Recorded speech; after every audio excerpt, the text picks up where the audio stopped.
You're watching a Newsmax special with climate expert John Casey about his new bestseller, Dark Winter: How the Sun is Causing a 30-Year Cold Spell. In 2007, with the help of Al Gore's Oscar-winning documentary, An Inconvenient Truth, global warming was catapulted onto the national and international stage.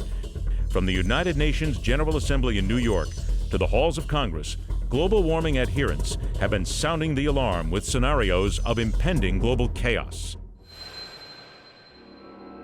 We've seen celebrities and prominent politicians like former Vice President Al Gore step up to the plate, issue a movie called Inconvenient Truth. He received an Oscar. He went on to receive the Nobel Peace Prize, along with Dr. Pachauri from the United Nations Intergovernmental Panel on Climate Change, for creating awareness of this threat of man-made climate change caused by CO2.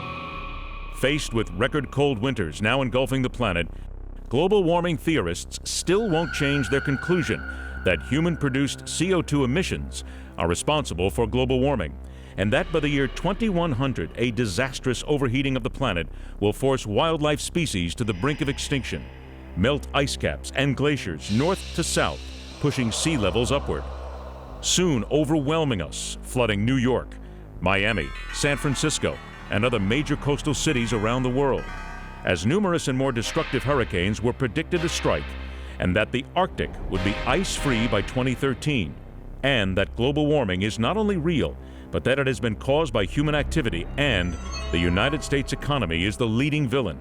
But none of their dire predictions have come true, yet they insist on massive government regulations and taxes on anyone using carbon-based fuels. If we step back and we look at the big picture on this climate debate, we see that there are actually three groups involved.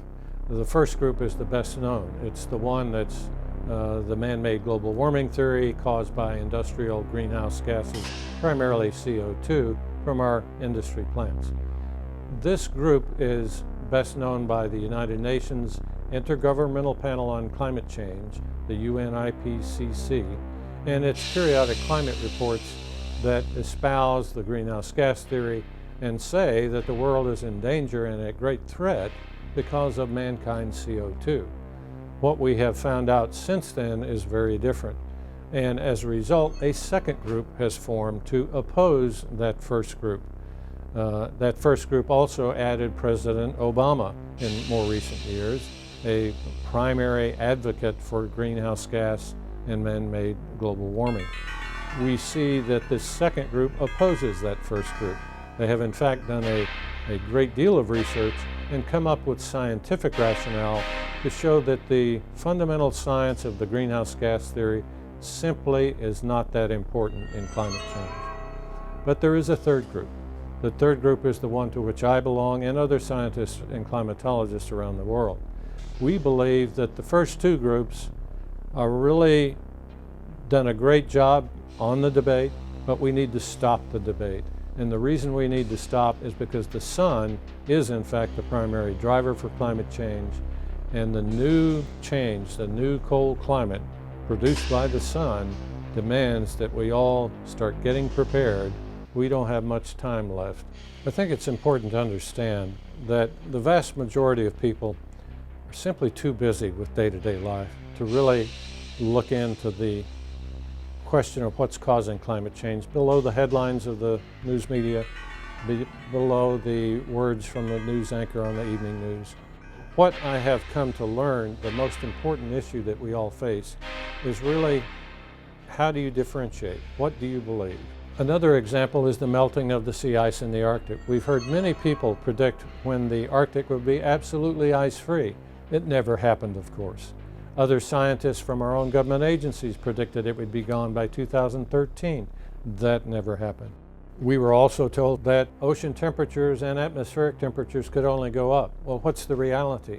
We now know, after decades of global temperature tracking, especially during the satellite era, with very accurate data, that ocean temperatures actually stopped warming in 2003 and have been essentially cooling or stable since then. Who can the average person on the street trust when it comes to whether we're warming, whether we're cooling, and what data to use? If we look at the many predictions made by the UN Intergovernmental Panel on Climate Change, our own U.S. scientific establishment, we see that they've made many predictions that have never come true. For example, the United Nations Intergovernmental Panel on Climate Change has predicted that global warming over the last 15 years should have increased by 0.8 degrees Fahrenheit. It didn't even come close. The actual temperature measurement was 0.09 degrees Fahrenheit by one data set, and even colder than that by other data sets.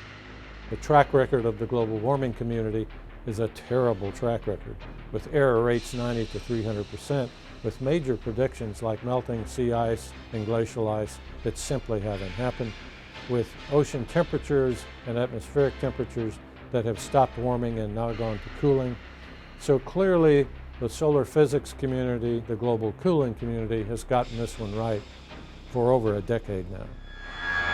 In the next segment, John Casey reveals how a new solar cycle will radically impact life on Earth. Make sure you get your copy of John Casey's bestseller, Dark Winter, available at bookstores everywhere. Or check out our free offer at newsmax.com/darkwinter. Millions of Americans are turning to Newsmax TV on DirecTV 349, Dish 223, and Verizon Fios 115. Online at newsmaxtv.com, Roku, or Google TV with our free app from your iPhone or Android. So watch Newsmax TV now.